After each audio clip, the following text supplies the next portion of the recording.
శివుడు శ్మశానంలో ఉండటానికి గల కారణం ఏమిటి? పార్వతీదేవి ఇలా అడుగుతుంది. స్వామి, మీరు ఎప్పుడు శ్మశానంలో ఉంటారు ఎందుకు?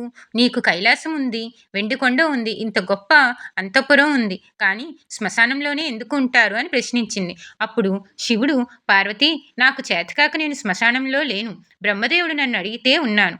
చీకటి పడిన తరువాత ఉగ్రభూతములు ఇళ్లల్లోకి బయలుదేరతాయి.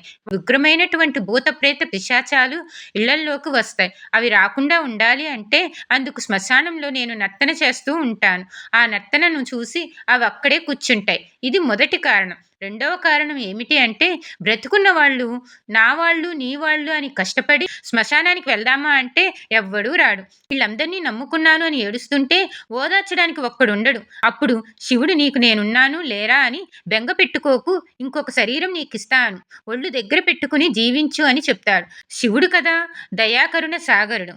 ఓం నమ శివాయ.